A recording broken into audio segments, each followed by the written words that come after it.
téléspectateurs à plateforme en ligne na combat nous fait TV. To souhaiter bino bonne soirée. Le tozali dimanche le 7 juin 2026. Toza na ville province de Kinshasa, district Amo Amba, commune à Kisenso, quartier Kabila 1 na terrain Lisano.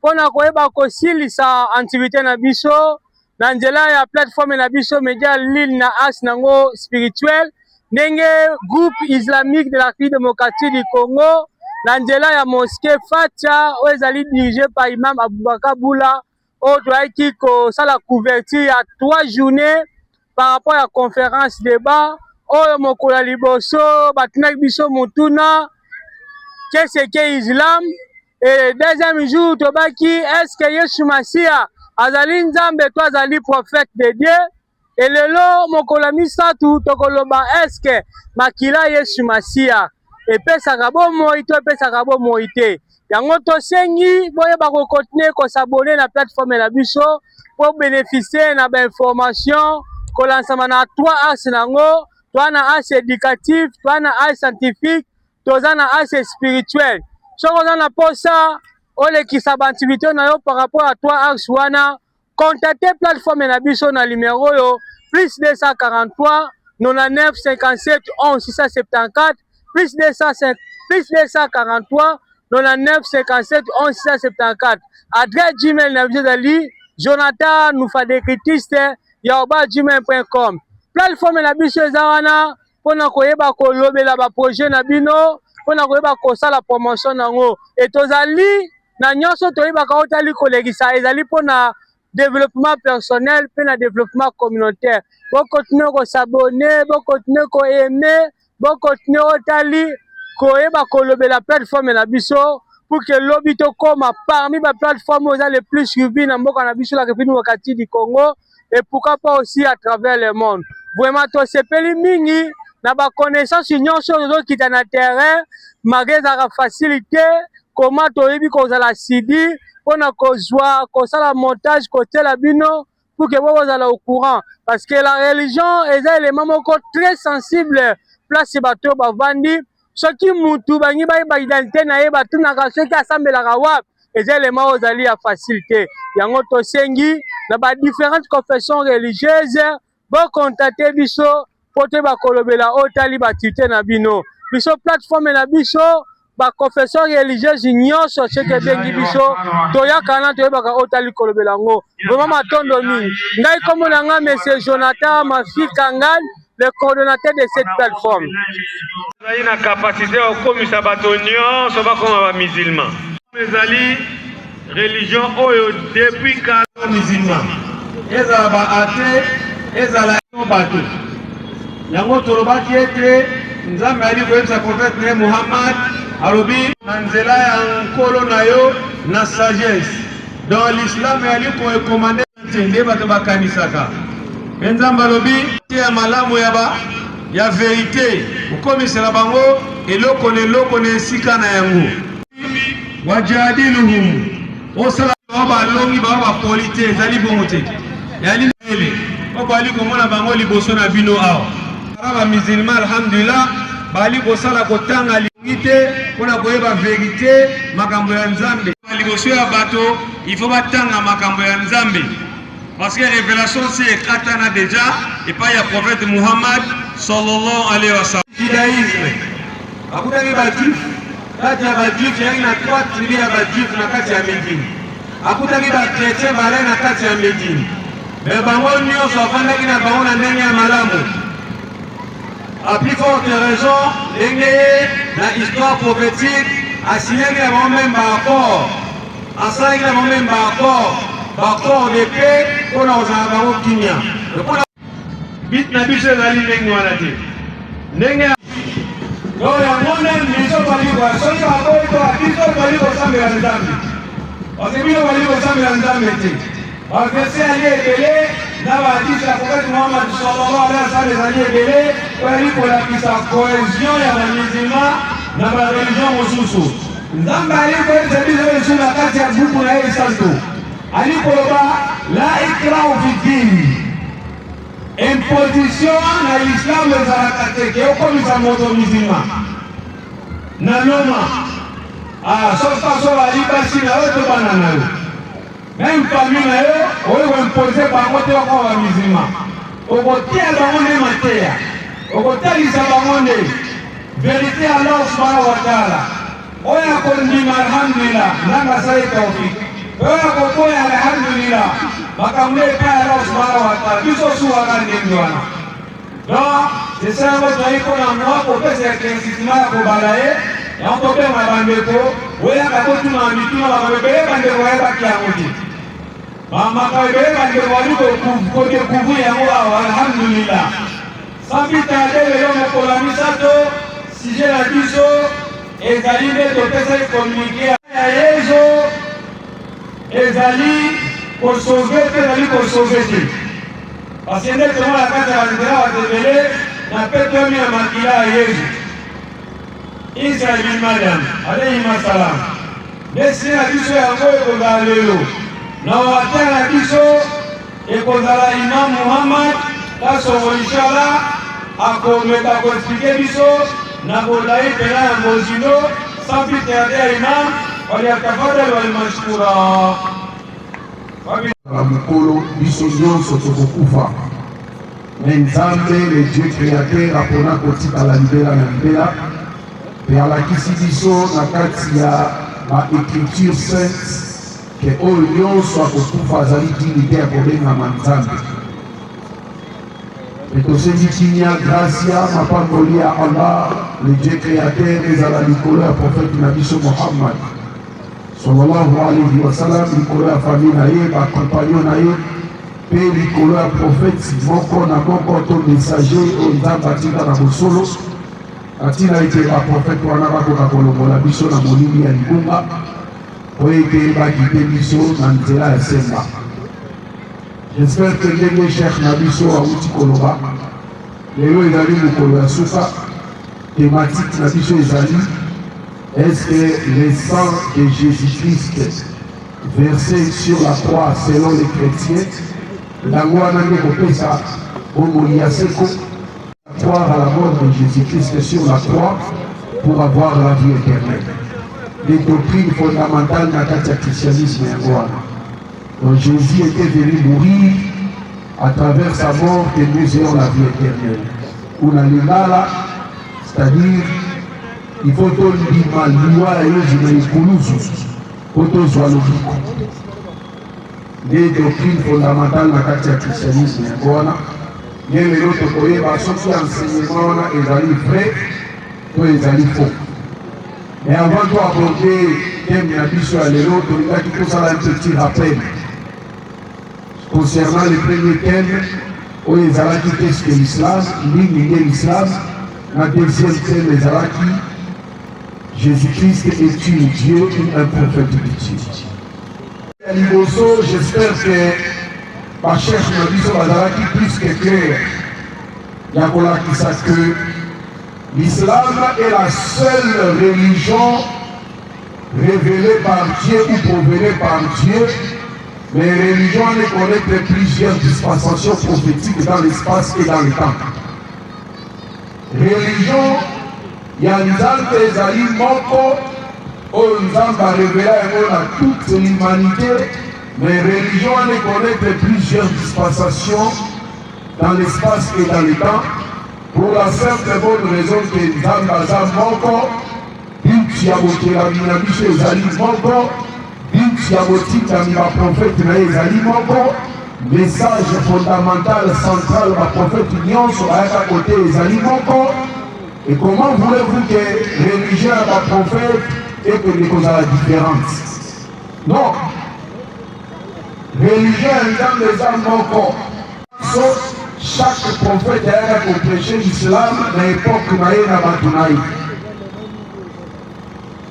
Et religion ezali religion ezotenga bato base soumettre na volonté ya nzambe moko. Sali bayeba ete nzambe azali moko, basambela ye basangisa ye na eloko to mutu moko te na kati ya bonzambe bwa ye. Nde tolobi religion yango ezali eza islam. Parce que lelo bakretien bakoki kose réclamer na Jésus, judaïsme bakoki ko réclamer na Moïse.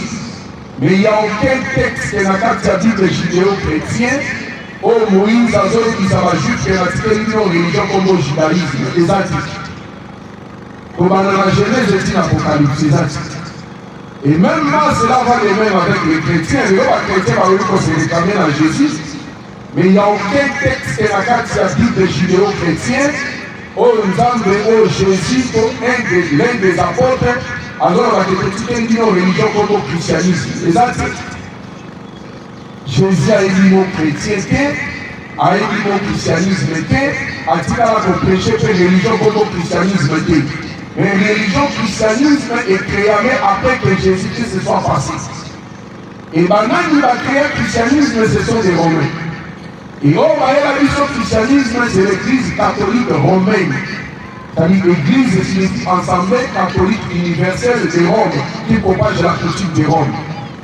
Et entre Jésus et le christianisme, on a dit sur la musulmane Jésus-Christ et que la paix de Dieu soit avec lui, reste véridique, Messie de Dieu, point de Dieu, hier, aujourd'hui et éternellement. Mais Jésus n'a rien à voir avec tous les chrétiens qui se réclament de lui. Jésus a dit qu'on prêchait la religion comme le christianisme. Il y a un mot christianisme, il y a un mot. Et le mot chrétien apparaît pour la première fois dans Actes des Apôtres, chapitre 11, verset 26. Des années après que Jésus soit passé dans Antioche, en Turquie. Les disciples qui prêchaient dans Antioche, en Turquie, les païens qui se moquaient dans la ballon, voici les chrétiens. Dans le monde chrétien, où c'est pas la païen. Mais Jésus jamais dit qu'il désigner les disciples comme étant les chrétiens. Jamais. Donc c'est pourquoi nous avons la différence entre Jésus et le christianisme. Jésus a dit que la religion comme le christianisme était. A évité mon chrétien ni mon christianisme. Mais tu l'as dit, Jésus était musulman. Et quand nous avons dit que Jésus est musulman, cela ne veut pas dire que Jésus a été disciple et un prophète de la sauté. Parce que Jésus a été avant Mohammed. Mohammed sallallahu alayhi wa sallam a été après Jésus. Oui, la volonté est en parce que ne pensez pas que Jésus est venu pour faire ma volonté, mais la volonté de Dieu qui m'a envoyé. C'est-à-dire Jésus a dit ordonner, a dit qu'on ordonner aux gens qui a ordonné, a dit qu'on interdit aux gens qui a interdit, aimer ce que Dieu aime et détester ce que Dieu déteste, et a dit qu'on manifester volonté en termes sur tout le plan de la vie. Et dans ce sens-là, Jésus était musulman, soumis à la volonté de Dieu. Mais le christianisme est détourné sur la volonté en Zambie. Pourquoi d'abord, les autres disent que Jésus a Zambie, il y a un qui à travers l'Iwa et Zambie de Zambie. Dès que le enseignement au Ezali erroné, Jésus a dit à la montagne d'Israël. Donc on dit que religion en Zambie montre l'islam, qui veut dire soumission à la volonté d'un seul Dieu. Parce que qui sont au Kélama la volonté en Zambie. Tous à la volonté en Zambie. Tous vivre la volonté en Zambie. Tous vivre la volonté en Zambie. Tous ceux qui sont en la volonté en Zambie. Et tous comparaître dans le grand jugement de la volonté en Zambie. Et c'est ça l'islam. Donc l'islam est la religion pour inviter toute l'humanité à se soumettre à la volonté en Zambie de Moko. Et dans les deux religions qui ne sont pas en Zambie, Zambie a des œuvres qui Atinda, Abraham, la religion Moussous, Atindi Moïse, la religion Moussous, Atindi Jérémie, la religion Moussous, Atindi Esaïe, la religion Moussous, Atindi Jésus, la religion. Non! Pourquoi il y a un Moko? Dites y a votre religion ezali moko, but ya botikami ezali moko. Pourquoi la religion va prophète que vous avez différence?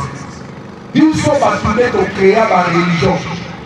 Et là, voilà, les différentes religions qui existent sur la terre, et là, pour exister la volonté permissive et ensemble, parce que Nzambe a là, ils sont soldats, ils sont libres arbitre. Il y a condimento, il y a Bobo, il y a libre. Il y a condimento la religion, il y a créer une religion, il y a libre, il y a libre arbitre. Il y a les liens à la base parce que là, ils sont libre arbitre. Mais, ils ont la religion où c'est pas un temps de thé. Ils ont la religion où c'est pas un temps de thé. Ils ont la religion de Moko, l'islam, on les a pour éviter l'humanité parce que soumettre la volonté naïve. Basangé là, baïka ikazali Moko, basangé les lots côté ou tout côté dans la carte de l'islam. Et au moins, il va te donner le la religion. Pourquoi la religion? Parce que la religion est tellement élevée, comme il y a un barrage de choix, il y a une véritable religion en Zambie. Mon va toujours construire par lui que non, Zambie a partout. Zambie a partout. Oh, Zambie a la religion, Zambie a la religion. Et vous avez l'absurde de tout ça, être humain dans l'intelligence limitée pour créer une société. La première des choses, avant une société pour fonctionner, nous devons créer un statut pour le règlement d'ordre intérieur pour le bon fonctionnement de l'entreprise. C'est-à-dire que vous avez établir la loi, la règle pour l'employé, pour marcher conformément à l'idée pour le bon fonctionnement de la société. À combien plus forte raison, le Dieu créateur, voilà, omniscient, a créé avec l'inaïe, a-t-il à révéler une religion, c'est-à-dire un ensemble de lois, de principes ou de régimes qui sont dans la carte à Mokilo. Comment expliquer ça? Dans Mokilo, dans l'intelligence limitée, au créer l'homme qu'on a eu, aux hommes côté la communauté comme un principe pour les salariés et fonctionner malin. Mais à côté plus forte raison, dans le Dieu créateur, a créé la Mokilo, a créé la créature, a révélé, a dit qu'ils sont dans le sang pour autant pour révéler une voie à suivre. Pour le désastre, il y a Zambana religion, Zambana religion. Et nous devons confirmer sans avoir foi au ciel, la religion de Dieu, c'est l'islam. Comment? La sourate 5, verset 3, Zambalon Aliyama Akmalu Lakum Dinakum, wa Atmamtu alaykum ni'amati, wa Raditu lakum l'islam dina. Zambalon aujourd'hui, j'ai parachevé pour vous votre religion, accompli sur vous mon bienfait, et j'agrée l'islam comme religion pour vous. Et texte, et la texte est mon défi pour toutes les autres religions. La carte Yamoki, oh nous avons j'agrée le judaïsme comme religion. Oh j'agrée le christianisme comme religion. Dans la discussion de la carte à Coran, aujourd'hui j'ai parachevé pour vous. Parachevé, c'est-à-dire quelque chose qui a commencé bien avant. C'est-à-dire l'islam a commencé au jardin d'Éden, quand nous avons accueilli Adam à instaurer l'islam pour la malo. Accueillir dans le bec. C'est soumettre la liberté. C'est ça l'islam. La soumission à la volonté des saints. L'islam est dans le jardin d'Éden. Ce n'est pas comme on nous a appris à l'école que Mohamed a fondé l'islam. Non. Ce qu'on a mis à la texte qu'on va lire au bout que le prophète Mohamed a trouvé l'islam. C'est-à-dire l'islam est déjà prêché avant le prophète Mohamed. Aujourd'hui, j'ai parachevé. C'est-à-dire parachevé et pendant déjà dans le prophète Mohamed avant, accompli sur vous mon bienfait dans ma vie et j'ai créé l'islam. Dans ma créé l'islam comme religion pour vous. Dès que le dos au coup t'attends un texte et mon côté dans ma vie, j'ai créé une telle religion pour moi. Les actes. Si c'est l'islam. L'islam directement lié à mon arabe. Il suffit seulement de traduire à mon arabe une autre pour le liquide. Sans vous avez une soumission à la volonté d'un seul Dieu. On se soumettre à la volonté en tant que mort. Viens à moi dans l'islam. Alors c'est pourquoi on le dit. Pourquoi l'islam est la seule religion? Il y a un Zambé parce que c'est la seule religion où ils ont invité l'humanité à adorer un Zambé face contre terre. Seule religion et l'humanité tout entière va adorer Nzambe face contre terre. Parce que c'est ordre à Nzambe. Premier commandement, parmi les 10 commandements, Nzambe a révélé à Israël à travers Moïse. Nzambe a dit d'abord, tu ne te prosterneras pas devant un autre Dieu. Nzambe la Nzambe mususu teka kanga Yahweh, on a quel avis. Donc, Nzambe a dit na biso to sambela ya prosternation face contre terre. Donc, dans un visage na biso place beauté, prestige, honneur. Et Fanny, Nzambe a dit to foulé au sol pour naïe. On a dit que c'est à lui qu'appartient la gloire, la puissance, l'honneur pour des siècles et des siècles. Amen. L'humanité va s'embêter dans le face contre terre. Parce que c'est roi et Nzambe. C'est pourquoi première tentation à Jésus, quand vous savez qu'on tentait Jésus, dans Matthieu chapitre 4, verset 1 à 10, Satan dit Jésus, si tu es le Fils de Dieu, prosterne-toi devant moi et adore-moi, je te donnerai tout ce monde. Satan dit Jésus, ceux qui vraiment aux amants dans le Goumba Belanga prosterné devant Nari Sambelangari, et la compétition au Moukio. Jésus a tanké les corps à Moïse, Deutéronome 6, 4. Jésus a dit, retire-toi Satan, car il est écrit, et comment tu ne te prosterneras pas devant un autre Dieu si ce n'est que l'Éternel qui vous a créé. Aujourd'hui, seul l'islam, et là, on mène à l'humanité, va s'emmélanger de face contre terre. Comme tous les prophètes de Dieu dans la Bible judéo-chrétienne, va s'emmélanger de face contre terre, Moutounase, y compris Jésus. Mais dans le temple de la synagogue, mais dans le sang romain, il y a la mission à travers l'église catholique romaine, le sang va reprendre dans la Bible. Par prophète union sur un de la Bible de l'Assemblée, la face contre terre, Moutounase. Ça va président à Bisso, président Félix Antoine Tshisekedi, il faut tous savoir président Sassou Nguesso. Dès que vous avez la carte de l'islam de Zali, le rôle a tenu le prophète n'a dit sur Mohammed. Nzambe a recommandé biso pe tondima na baprofete mosusu mpe toto sabango. Dans le nom de Jésus-Christ, ça va avoir marque de déposer à la chrétien, la musulman va être à la vérité. Non. Donc il y a des miracles les Corans, ils ont révélé à eux, même pas la carte de la Bible à Jésus. On a par exemple le premier miracle à Jésus-Christ, la carte de la Bible a transformé l'eau en vin pour pas tout le monde de la balance. Le premier miracle à Jésus-Christ, la carte à Coran, le bas et à Zabéli. Alors, la carte à Bible. Donc, il y a un lobby, ça, il y a la carte à Bible. Il y a l'impossible, pas un lobby, ça m'aider. Le premier miracle à Jésus, la carte à Bible, il y a Aloba, il y a Zabéli. Mais le miracle, il y a la carte à Bible. Pardon, plutôt la carte à Coran. Le premier miracle à Jésus, la carte à Coran, il y a Aloba, Zabéli. Mais le miracle, il y a la carte à Bible. Et c'est normal parce que Jean l'a dit dans Jean chapitre 20, la dernière verset, Jésus a fait beaucoup de miracles qui ne sont pas écrits dans ce livre. Jean l'a dit, Jésus a fait un miracle télé, nous sommes comment la Bible. Donc c'est le livre de Jésus qui a miracle à Jésus. Pour les avoir la Bible, c'est les 5 ans. Qui a le bas à la Bible. Et comment que plus loin que Jésus a la capacité à vivre argile, à penser à nos formes et à oiseaux pas fous. Et comme un oiseau volant. C'est miracle n'existe pas dans la Bible, mais les gens regardent à quoi? Par quel Dieu va dire à l'autre? Nous allons dire à Jésus qui se le faut la marque et déposer dans le monde. Non, Jésus dit c'est un messager envoyé aux Juifs. Il ne vous a pas parlé, comme Paul a dit, les branches de l'olivier sauvage coupées et traitées à l'olivier fort, contrairement à votre nature. Les alliances et les promesses ne vous concernent pas. Donc, bref, on a été. Jésus-Christ, que la paix de Dieu soit sur lui, pour la vie sur la musulman, c'est un messager de Dieu. Jésus-Christ, c'est un messager de Dieu, un messie de Dieu, ou un de Dieu. Sauf à ceux qui n'ont pas créé, sur la Bible. Parce que l'un des 6 piliers de la foi en islam, et aussi la vie sur croire à tous les prophètes de Dieu. Donc nous croyons à Jésus-Christ.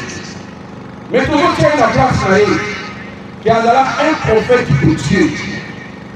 Dès qu'il y a ici sur la scène, Coran, la sourate 5, verset 72, 75, ce sont certes des mécréants, ceux qui disent en vérité Jésus-Christ est Marie et Dieu. Nzambe alobi solo eza bato bapunga na nzela nde balobaka nani Yesu Masiya aza Nzambe. Alors que le Messie fils de Marie avait dit aux enfants d'Israël, ô enfants d'Israël, adorez Allah, mon Seigneur et votre Seigneur. Or que Jésus qui n'est pas dans les colonaïs, a écouté ce qui va dans Israël à l'époque naïe. Oh maloba Jésus n'a qu'à faire sallallahu alayhi wa sallam. Jésus a dit ce qui va dans Israël, l'eau va dans Israël. Au centre de l'Anzambe, Allah, oh la Zanzambe, il va angelou Anzambe, va jouer dans le rôle Wanake, ya koya na mokili. Sous forme humaine, va prêcher parole Anzambe, va angelou au considéré le rôle de la secrétaire Anzambe. Va jouer rôle Wanake à Okita na mokili, va prêcher parole, va ça la route, à combien plus forte raison le Dieu créateur de toutes choses, aïe na mokili sous forme humaine, aïe à prêcher bateau, va mokili, va jouer, va carrier, va pétier, va lipoter Nzambe, va tomber Nzambe na croix, et le même Nzambe va zogar na croix, mon Dieu, pourquoi m'as-tu abandonné? Dieu a dit dans l'homme, pour la permettre d'aller la vérifier où ils allaient le puta, pour la rejoindre aux arrêts. Dès que toute église chrétienne qui enseigne que Jésus-Christ est Dieu, et dans l'instrument où Satan et diable ont utilisé pour la regarder par toute prochaine. Nulle part, Jésus c'est moi qui suis votre Dieu et c'est moi que vous devez tous adorer. Et plus pour la qui sacrée, et ça, enseignement beaucoup erroné, parce que Jésus a fait des accords. Parce que les interrogations, on dit, Nala, Yézolobaki, comme de mal était, Yézolobaki, Yézolobaki. Mais Jésus a posé des accords avec le Mokolasou, à Satan, à travers les hommes spirituellement faibles, à Koligover, à faux enseignements, à Kokumbi, ça va être à faux enseignements. Quand on a mis ça en matin, l'ennemi viendra se mettre dans les champs du peuple. Les faux enseignements dans les champs du peuple et la pire doctrine seront enseignés par Jésus-Christ. Satan qui s'abattit dans la faux enseignement. Preuve, au monde dans le temps de la chrétienne, va être Jésus sur la divinité de Jésus. Il y a aujourd'hui ma chrétienne va dire que Jésus est en Zane. Il y a un Zane sur la terre sous forme humaine. Nous sommes en train de faire forme et activité. Trinité catholico-protestante. C'est-à-dire le Père est Dieu, le Fils est Dieu, le Saint-Esprit est Dieu, et il n'y a pas de quoi Dieu, il y a un seul Dieu. Parce que c'est un mystère, on va comprendre le Saint-Esprit est Dieu, mais il n'y a pas de quoi Dieu, il y a un seul Dieu. Parce qu'il y a un mystère.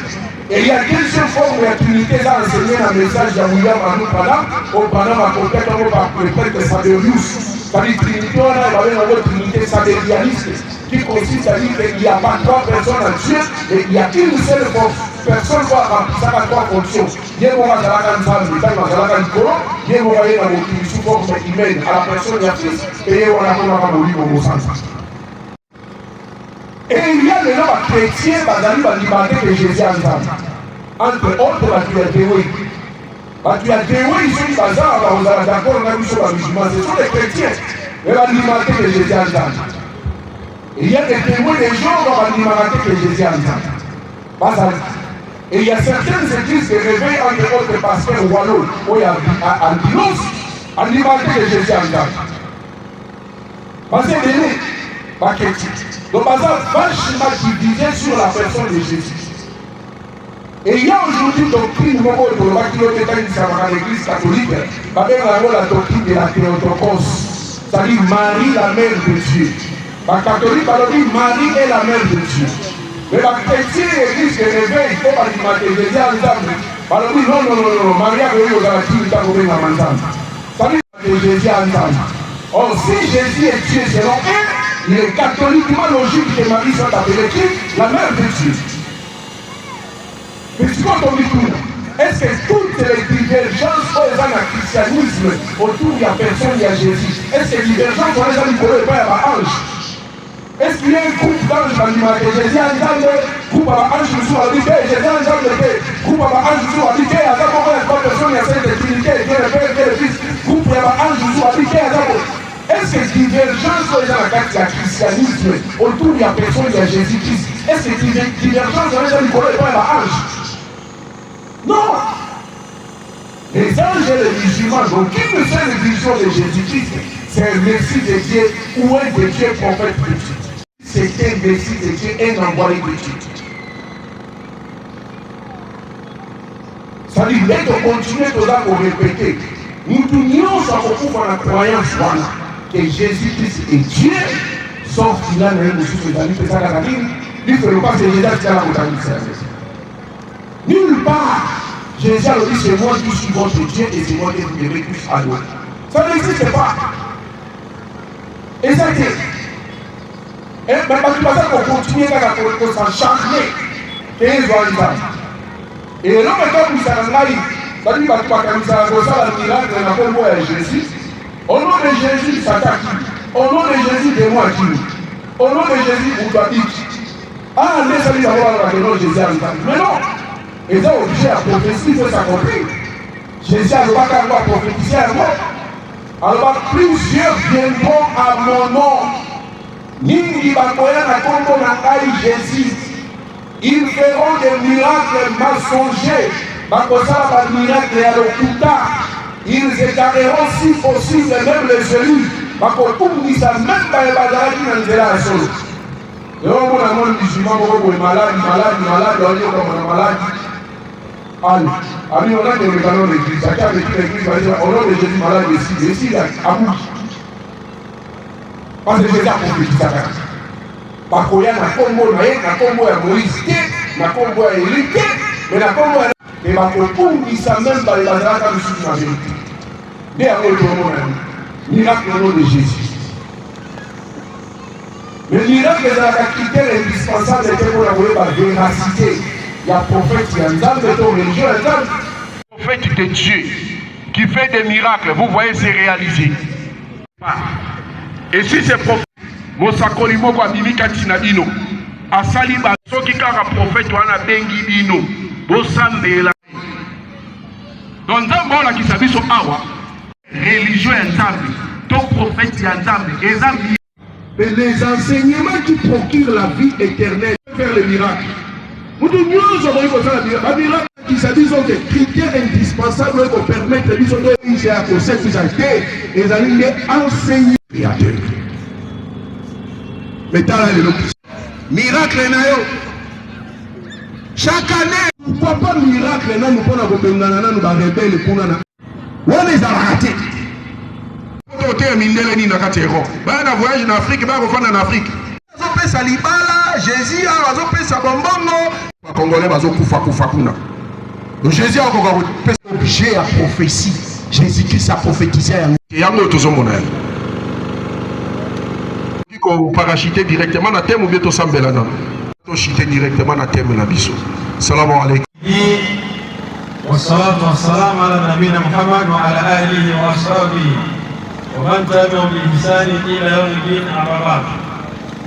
Nasema kumersi Allah subhanahu wa ta'ala nzambe ya mgulu mpe ya mawa ukundi ya mgulu ya suka kima pe usambo ya Allah ila mgulu ya suka ya matoma na Muhammad na bakompanyo na bafamili na mizima na mizima nyonso waliko na Islam na nena malamu mgulu ya suka mino tukokontinue de partir na biso pe tukoleka na bakestion ndambo ya bakestion etikalaki lobi na bandeko mosusu bakozwa mituna ya kotuna. Alors bakestion ezali ouverte mpona moto nyonso eza ozali mosiko oyo kokoma eza ozali premier oyo kotuna mais ezali question otuni question soki ebele mibale soki moke moko 3-4 question tokende yango te parce que ntango ezali moke bato oyo bazali ebele ya kotuna mituna bandeko ebele balobaki bakotuna mituna metan bakotuna mituna baomona nsoki bazobanga te nde bapalo na français batalo français balobaka choc d'idée jaillit la lumière naosala badeba nde tuna kotuna mituna nde moto ayebaka tozala te tofandikani na bapere todisite disike na bapare kaka eza bongo te to toke na l'église ote yango te eza bongo te oya otuni mituna obaki susu connaissance sans plus tarder topesa yango epai ya imam inshallah continue ya deuxième thème na biso imam Muhammad Kasongo bali ya tafadhali mashkura. Allah le Dieu créateur de toutes choses. Bref, Dédé Cheikh Amir Imam Aboubakar Boula Moutikoloba. Donc vous allez vraiment me pousser parce que les jours à Soufa, tout ce qui est là tout le temps, comme à la nuit, sur le premier jour, deuxième jour, dans le troisième jour, va poser ma question à Maman pour te répondre à Maman à la limite si vous avez une question.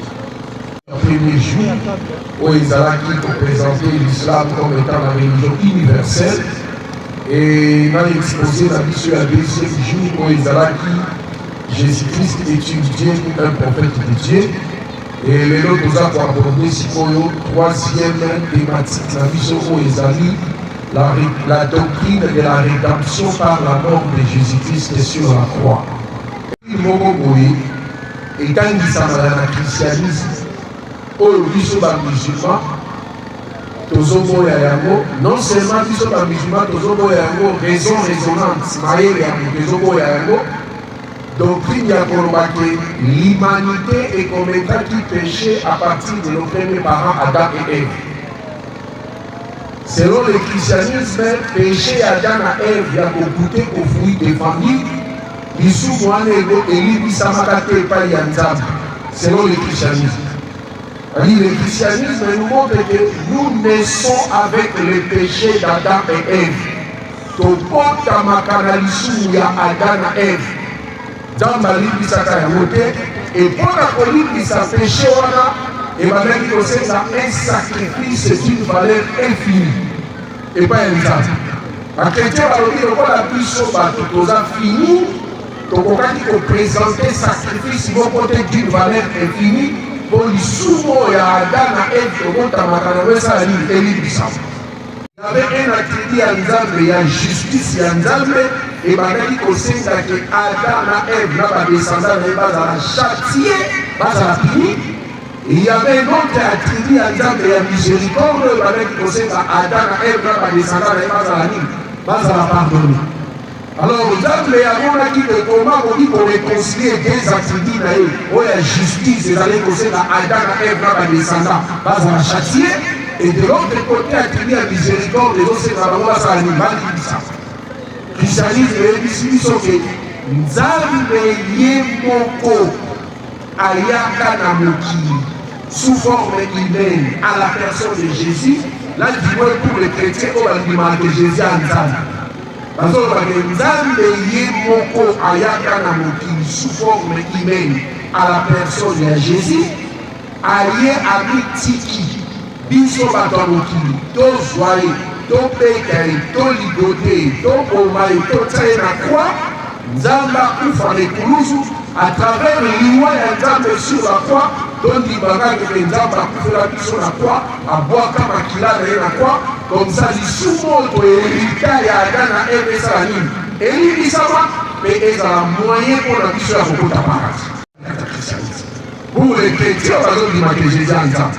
Mais pour les chrétiens, ils disent que Jésus a Nzambe, balobi aza mwana na Nzambe, balobi Nzambe etende ayaka, Nzambe atindaka mwana na ye na likinda, aya na mokili, aya kokufa, biso tozwa ye, topeka ye, toligote, tokoma mwana na Nzambe, toteya ekulusu, akufa makili ezala verse, à travers l'iwa ya mwana na Nzambe, tondimaka kaka mwana na Nzambe akufelaki biso sur la croix. Pour être lisumo to hérita ya Adam na Ève. Elibisama, mais ils ont la moyen pour la mission au côté paradis. Diabolique. Sans avoir foi aussi et sans avoir peur d'être contredit par quiconque. Il y a des doctrines sataniques. Nzambe atangisa yango te, le prophète Nzambe atangisa yango te, Jésus atangisa yango te, le moto atangisa yango Paul. Les doctrines les ont attaquées à la Bible. Mais Nzambe était atangisa yango ni prophète ni Jésus, ni les 12 apôtres, mais nous avons dit à Paul. Ils ont contenu par l'enseignement Nzambe et la prophète Nzambe. Mais tout le monde est la doctrine satanique. Et à notre grande surprise, nous avons l'histoire d'Adam et Ève, et Moïse. Et tous les chrétiens ont dit que Moïse qui aurait écrit les 5 premiers livres de la Bible. Moïse, on a comment l'histoire d'Adam et Ève. Nzambe a révélé les lois juste après le péché d'Adam et Ève. Deutéronome chapitre 24, verset 16. Zambalori, l'on ne fera point mourir les pères pour le péché des enfants, ni les enfants pour le péché de leur père. Tout âme mourra pour ses propres péchés. abi jamais bakoki kokoma mwana mpona lisumu ya tata ni bakoki kokoma tata mpona lisumu ya mwana mutu na mutu akokumbaka lisumu na ye. Mais christianisme ezotangisa na biso ke tobotamaka na lisumu ya Adam na Eve. C'est-à-dire péché Adam na Eve biso tohérita yango. Ok, c'est un péché où nous n'avons participé ni de près, ni de loin, ni de fait, ni de consentement. Le péché est volontaire. Péché Adam na Eve ezalaki volontaire. Bazalaki na libre arbitre ya kokommettre péché, to kokommettre péché. Na lisumu ya Adam na Eve. Et nzambe alimbisa lisumu wana te. ebandeki kosenga un sacrifice d'une valeur infinie. Lokola biso bato tozali fini, tokoki kopresente sacrifice moko te d'une valeur infinie mpo lisumu wana ebimisa. Nde bakretien bapesi te mpo babili. Mpona oyo bakretien bandimaka ezwa nzambe, babi nzambe ye moko ayaka na mokili ayekokufa à travers liwa na ye sur la croix, tondimaka mokenza bakufela biso le mikolo ya ekulusu mpo masuku ya Adam na Eve koyebita elimbisama mpe ezala moyen mpona biso ya kokota na paradis. Tolobi non. Doctrine oyo ezali doctrine satanique. Jésus atangisi yango te. Nulle part Jésus atanga kombo ya Adam, nulle part Jésus atanga kombo ya Ève, nulle part pendant 3 ans et demi Jésus a prêché azosala allusion na lisumu ya Adam na Ève. Déjà sikala kosala te. Ce qui est grave. Donc christianisme ezotangisa biso ke tobotamaka na lisumu ya Adam na Ève oyo Jésus akokufela yango na ekulusu. Mais Jésus-Christ pendant 3 ans et demi ya prédication na ye. Donc Jésus atikala même pas kotanga kombo ya Adam, atikala jamais kotanga kombo ya Ève, atikala jamais kosala allusion na lisumu ya Adam na Ève. Eza doctrine satanique. Soki totiki yango biso bamusulman nde tokozala interroger mokolo ya suka epai ya nzambe. Kozala na nombre devoir wana ya korétablir vérité. Parce que Jésus atangisa yango. Jésus na kati ya Nouveau Testament azopesa bitu ya mission na ye. Bala comprendre que bakretien bayebaka koemettre différence entre les prophéties bibliques qui annoncent la mort de Jésus et le but de la mission de Jésus. Ce sont deux choses qui sont diamétralement opposées. Il y a des prophéties qui ont annoncé la mort de Jésus, mais ce n'était pas sa mission. Il a dit but de la mission na ye.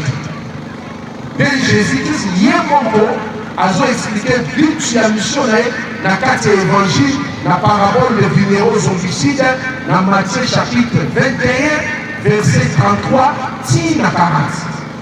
33 tina 6. Jésus a précisé ses Thessaloniques. Il y avait un maître de la maison qui a planté son champ de vigne. Il a laissé ça occuper les vignerons.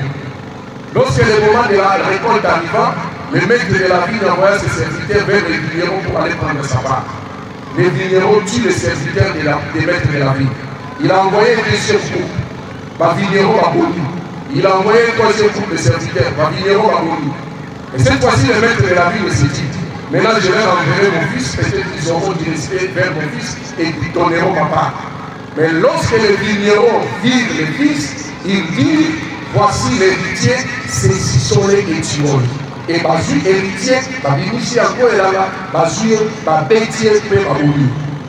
Na lingala, mokolo elanga, Jésus azopesa parabole. Alobi ezalaki na moto moko boye un homme, mokolo elanga, asali elanga na ye, atiki yango na maboko ya bakengeli elanga.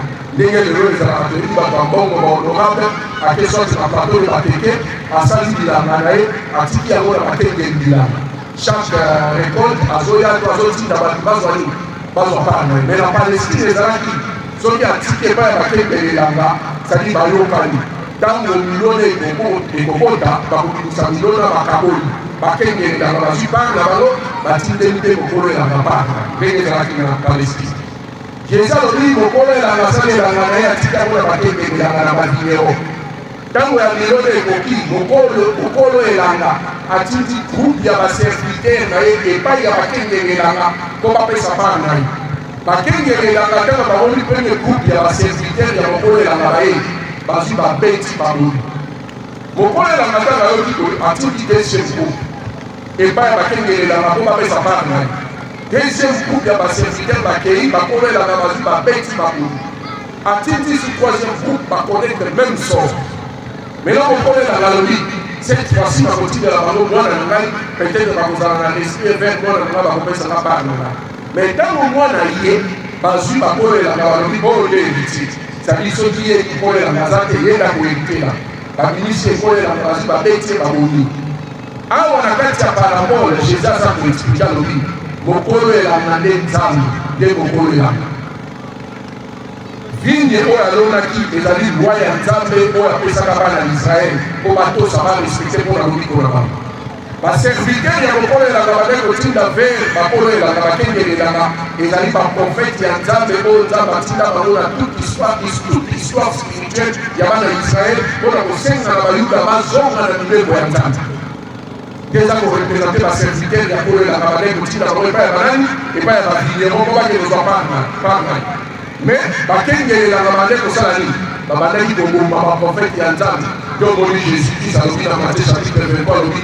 Jérusalem, Jérusalem, toi qui tues les prophètes qui te sont envoyés. Combien de fois j'ai voulu vous rassembler comme la poule rassemble ses petits et tu ne l'as jamais vu. Ça dit, pas d'Israël dans le règne de mon prophète Yantan.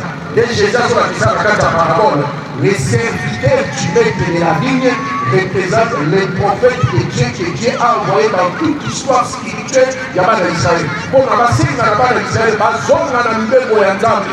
mais pour aller prendre sa part, on pose la question.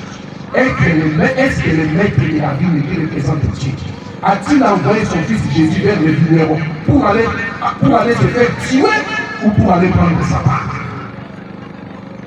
Par rapport les gens plus que clairs, Jésus a dit ça. Tu as un prophète de Dieu pour la Tina Maka et pas en Israël. Non pas pour Maya Koko Maman, mais Maya Koko pas le maître de la vie. C'est-à-dire que si nous n'avons pas d'Israël, la zone qu'on a donné pour l'entendre. Et c'est là que le fils qui a été envoyé à la dernière minute vers les vignerons, non pas pour aller se faire tuer, mais pour aller prendre la part du maître de la vie. C'est ça, frère. Mais la mort lui a été réservée par les juifs des incrédules. Mais le maître de la vie n'a jamais envoyé fils pour aller se faire tuer. Mais a-t-il été pour lui? Pour que ne reçoit pas. Maintenant, si le maître de la vigne n'a jamais envoyé son fils pour aller se faire tuer, pourquoi le christianisme est basé sur la mort de Jésus-Christ lorsque le maître de la vigne n'a jamais envoyé son fils pour aller se faire tuer?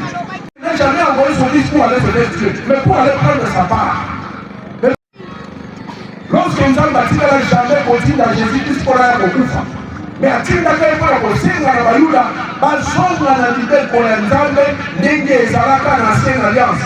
C'est pourquoi Jésus dit à Jérusalem, Jérusalem, toi qui tues les prophètes qui te sont envoyés, combien de fois j'ai voulu vous rassembler comme la poule rassemble ses petits, mais tu ne l'as jamais fait. Le maître de la ville n'a jamais envoyé son fils vers les vignerons pour aller se faire tuer. Jamais. Il a envoyé son fils vers les vignerons pour aller prendre sa part. Mais la mort lui a été réservée par les juifs incrédules. Mais si le maître de la vie de Dieu a-t-il jamais Jésus pour la Kokufa, pourquoi le christianisme est basé, fondé sur la mort de Jésus sur la croix? Lorsqu'il y a-t-il la mort de la Kokufa? Bien sûr, les autres, ça va vexer à dire, oh Jésus, on va dire ça. Une petite mission là, a-t-il jamais continué dans la mort de la Kokufa? A-t-il jamais pas un exemple de la Kokufa dans la base d'Israël, pas zone dans la liberté pour l'exemple? Luc chapitre 4, verset 18 à 32. Où est la première prédication à Jésus? Luc chapitre 4, verset 18 à 32. Première prédication à Jésus-Christ dans la synagogue. À côté de la synagogue, Luc chapitre 4, verset 18 à 32. Jésus. Est-ce que Jésus a le droit de beaucoup à travers l'Ivoire de la parce que personne ne pourrait être plus éloquent plus que Jésus-Christ pour définir sa mission. Nous tout le monde côté dans mon utilisation musulman, juif, chrétien, alors vous avez plus éloquent que Jésus pour définir la mission. Donc pour la Jésus. Est-ce que l'autre n'a pas beaucoup à travers l'Ivoire de jamais. Luc chapitre 4, verset 18 à 32. Jésus a continué la synagogue, a pêché le rouleau et a livré Isaïe, a joué le rouleau, a déroulé, a tombé la prophétie à Isaïe chapitre 61, verset 1 à 3. Jésus a dit, Bouha Adonai Eléa, l'esprit du Seigneur est sur moi. Il m'a oué, Boli Moendan de Zakatinanaï, Yangon de Kouendenai, c'est-à-dire Yangon de Polingaï comme Messie. Il m'a envoyé.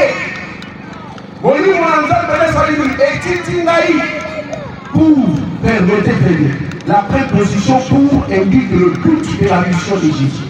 Jésus a dit, l'Esprit du Seigneur est sur moi, il m'a ouvert, il m'a envoyé pour guérir ceux qui ont le cœur brisé. Jésus n'a jamais dit l'Esprit du Seigneur est sur moi, il m'a envoyé pour mourir à travers ma mort que vous ayez la vie éternelle. Non, Jésus a dit, l'Esprit du Seigneur est sur moi, il m'a ouvert, il m'a envoyé pour préposition pour les pour indiquer le but de la mission à Jésus, pour guérir ceux qui ont le cœur brisé, pour annoncer une année de grâce. Et à travers l'Ivoire, jamais. Jésus a dit, première prédication à Jésus. Donc c'était une occasion, Jésus a défini une mission à Awa. Devant le juge de la synagogue. Mais il fallait le voir à travers l'Ivoire, non. Deuxième verset. Luc chapitre 4, verset 43. Luc chapitre 4, verset 43. Jésus a dit à la disciple, il faut aussi que j'annonce la bonne nouvelle du royaume de Dieu dans d'autres villes. Jésus a dit, Seigneur, n'a annoncé bonne nouvelle, il y a le royaume de Nzambe, il y a la vie éternelle, dans la ville de à Jérusalem. Car c'est pour cela que j'ai été envoyé. Il a été envoyé pour annoncer la bonne nouvelle du paradis. Et non pas pour mourir à travers sa mort que nous ayons la vie éternelle. Non. Donc, il satanique, comme enseignement à Jésus, ils ont dit à la musulmane, ils ont Jésus. Alors, il faut aussi que j'annonce la bonne nouvelle du royaume de Dieu. Car c'est pour cela que j'ai été envoyé. Il a été envoyé pour annoncer la bonne nouvelle du paradis. Et non pas pour mourir. Ça, c'est le 3. Jean chapitre 8, verset 40 à 44. Jean chapitre 8, verset 40 à 44. Jésus avait dit à la juge, alors pourquoi cherchez-vous à me faire mourir? Moi, un homme qui vous a dit la vérité que j'ai attendue de Dieu. Ngai un être humain, Messie Nzambe. Nazo dit la vérité, on a su et pas Yanani et pas Nzambe. Jésus a dit, Abraham n'a jamais cherché à mourir, à faire mourir quelqu'un qui lui apporte la vérité provenant de Dieu. Jésus a dit, vous ne voulez accomplir l'œuvre de votre père, le diable, qui a été meurtrier dès le commencement. Jésus a dit, on nous a accompli Jésus Massia, et il a dit qu'on nous a accompli volonté à Satan, à meurtrier dès le commencement. Donc Jésus a accusé la juge pour nous accompagner et il a dit non pas pour accomplir volonté à Nzambe, mais volonté à Satan. Donc qualifié à œuvre satanique, diabolique, même mort et à pouvoir moyen à salir pour la vie. Jésus a dit chercher à me faire tuer, c'est vouloir accomplir la volonté de Satan, du diable. Pour nous accompagner, et il a dit pour accomplir volonté à Satan, diable. Comment voulez-vous que l'Iwa Jésus a qualifié à œuvre satanique, diabolique, même l'Iwa est encore moyen à salir pour la vie. C'est absurde. Jean chapitre 5, verset, on trouve ça l'enseignement à Jésus. Il y a dit ce qu'il y a Jésus. Parce que Jésus a dit, c'est lui qui ne même pas les garde pas ma parole. Car la parole que vous attendez n'est pas de moi, mais de Dieu qui m'a envoyé. Et dans Jean chapitre 8, verset 32, Jésus a dit, demeurez dans mes enseignements. C'est-à-dire, si vraiment nous aimons Jésus, nous devons garder les enseignements de Jésus. Et garder les enseignements de Jésus signifie enseigner ce que le Christ a enseigné et être l'incarnation pratique de ces enseignements. Jean chapitre 5, verset 24. Jésus a dit, Jean chapitre 5, verset 24, Jésus a dit, en vérité, je vous le dis, celui qui écoute ma parole et qui croit en celui qui m'a envoyé à la vie éternelle. Il ne vient pas au jugement, mais il passe de la mort à la vie. Jésus a dit en vérité, au solo, on a enseignement, la parole, on a dépositaire et transmetteur, n'a pas rien Nzambe. Mais à lui-même, Nzambe, on a dit à la vie éternelle. Et non, Jésus a dit en vérité, je vous le dis, celui qui croira à ma mort sur la croix aura la vie éternelle. Jamais, Jésus ne l'a jamais prêché. Jean chapitre 6, verset 66, aux disciples principaux. À un moment donné, tous les disciples vont se retirer dans Jésus. Jésus a dit à 12 apôtres. Jésus a dit sur les 12 apôtres, alors mais vous ne voulez pas aussi vous en aller. Jésus a dit sur les 12 apôtres, mais les disciples sont qui? Dis-nous apôtres, vous pénétrez. Simon Pierre a dit parole, il dit, c'est Jésus, il dit, Seigneur, à qui irions-nous? Tu as les paroles de la vie éternelle. Et nous avions crié et nous avions connu que tu es le Christ, le Saint de Dieu. Vous Jésus a dit qu'elle a écrit apostolat, église. Bien alors, le Seigneur, tu as les paroles de la vie éternelle. C'est la parole d'un prophète qui sauve. Et non pas sa mort. Dieu n'envoie jamais ce prophète pour venir se faire tuer. Jamais. La mort leur a été réservée par les vignerons, les juifs et les chrétiens. Pierre a dit, tu as les paroles de la vie éternelle. Et nous avions crié et nous avions connu que tu es le Christ et le Saint de Dieu. Oh, les apôtres de Jésus. Et pour la continuer ça, donc on a Exode chapitre 32, verset 1 à 45. Nous allons se résumer, parce que le chapitre de Zamboulaye, on a dit 1 à 45. Exode chapitre 32, on va dans la verset 1 à 45. Quand Moïse a quitté, Israël va se détourner dans l'adoration à véritable Dieu créateur. Quand Moïse a dit, à coup de Israël va ensemble de la bafo d'or. Moïse a dit, pourquoi vous ensemble de la bafo d'or? Par la question, vous les mener, vous va pousser, vous va adorer. Et donc, bafo d'or va idolâtrie au détriment de Dieu créateur. Moïse a ordonné que les meneurs soient tués. Moïse a vraiment plus de 3000 juifs. Pour la ligne, pour la détournement d'Israël, il a adorer un autre que le Dieu créateur.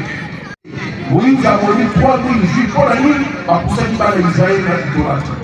Moïse a dit qu'il va d'Israël. Le voilà, vous savez, la conseil dans Nzambe, Nzambe a dit qu'il va dans la soupe. Moïse est parti sur la montagne pour demander à Dieu. Nzambe a dit qu'il va dans Israël dans l'idolâtrie. Il a pour adorer un autre que le Dieu véritable. Parce que le premier commandement, Nzambe a dit tu n'adoreras que Dieu seul, sans rien lui associer. La montagne, Moïse a dit au Seigneur Dieu, pardonne à Israël de ses péchés. Nzambe a dit Moïse, je ne les pardonne pas. Moïse a crié, Moïse a crié. Alors, oh Seigneur Dieu, pardonne à Israël de ses péchés, sinon efface mon nom du livre de vie que tu as écrit. Moïse se livre à sacrifice expiatoire qui dépasse celui de Jésus. Ma question a dit Jésus a porté sa corps physique sur la terre. Moïse a sacrifié vie paradisiaque.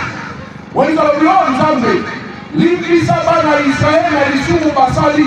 Sinon, l'ongola kombo na ngai Moïse na liste ya bato bakokota paradis, nga Moïse nakende na lifelo, mais olingisa bana Israël. Nzambe ayebisi Moïse alobi, Moïse, je n'effacerai de mon livre le nom de celui qui a commis un péché contre moi. Frère chrétien, la justice divine ne peut en aucune manière condamner l'innocent à la place du coupable. Justice ya Nzambe jamais koki condamner l'innocent à la place du coupable. Na kopesa kaka etubu na mutu akomettre lisumu contre ngai. Dire que koherita lisumu ya Adam na Ève tobotamaka na yango ezali doctrine satanique, diabolique. Nzambe akanisi yango même la justice humaine ya mokili balobi le statut individuel et condamner l'innocent na place ya coupable. En conclusion, tolobi ezali doctrine satanique. Jésus a dit à un côté, les 12 apôtres ont dit à un côté, mais cette doctrine existe dans la Bible, nous avons dit à un Paul, et siècle et siècle après que Jésus soit passé. Nous disons ceci, nous croyons à Jésus-Christ comme étant le Messie de Dieu, un envoyé de Dieu, qu'il n'est pas Dieu, et il n'a jamais été envoyé pour se faire tuer à travers sa mort que nous ayons la vie éternelle. Non, jamais. Mais c'est la parole, les enseignements des prophètes qui procurent la vie éternelle. Et non. Salam alaikum salam. La question sur la Sindi Biswawa. La question sur la commune déjà va dire la commune. Inch'Allah, na bandeko mosusu bazali wana soki bazali kobananga moko moko mikro ekotambola protocole tambusa mikro protocole. Et maintenant, je suis un peu tout irrité quand vous avez parlé des Juifs. Ainsi, je voulais poser ma question en disant, si un Juif qui chez nous savons que sur les 5 livres de Moïse, la Torah, sur la Halacha, sur le Talmud, sur les Zohar, ça nous demande de témoigner l'unicité d'un seul type. Et nos rabbins nous enseignent que celui qui témoigne l'unicité d'Akadosh Baruch Hu est l'homme du paradis. Et il nous est même demandé si nous sommes dans une ville où il y a l'islam, où il y a les musulmans, on peut assister dans une mosquée, mais pas dans une église. Et nous louons votre unicité. Mais quand vous dites que le judaïsme c'est sectarisé seulement, mais un juif qui suit la loi, qui suit la Torah, mais qui accepte Mahomet, mais qui dit qu'il est le disciple de Moïse, ira-t-il en enfer ou il ira au paradis? C'est ça ma question. Je serai bilingue pour permettre aussi à la foule de comprendre votre préoccupation et la réponse que vous avez posée. Ce que vous avez dit, c'est une évidence. Le judaïsme croit à l'unicité de Dieu. Parce qu'il y a 3 religions monothéistes, c'est-à-dire le judaïsme, le christianisme et l'islam. Est-ce que vous comprenez cela? Pour l'unicité de Dieu entre l'islam et le judaïsme, il n'y a pas de problème. Ce que vous avez dit, c'est une évidence. Moi-même, j'ai des vidéos ici. Les juifs demandent aux juifs d'entrer dans la mosquée, de prier dans la mosquée avec les musulmans, parce qu'ils savent que le Dieu d'Ishmaël est celui-là, le Dieu d'Isaac. Le Dieu d'Abraham, le Dieu d'Isaac. Pour les juifs, nous n'avons pas un problème avec eux sur l'unicité de Dieu. Mais le problème réside où avec les juifs? Sur l'apostolat du prophète Mohammed sallallahu alayhi wa sallam. Vous voyez maintenant le problème du judaïsme. Le judaïsme refuse de croire en Jésus comme étant le Messie qui leur avait été envoyé. Et le judaïsme refuse de croire au prophète Mohammed comme étant le prophète Jésus. C'est ça le problème du judaïsme. Je ne sais pas s'il y a une réaction par rapport à ça. Oui, j'ai une réaction. Oui.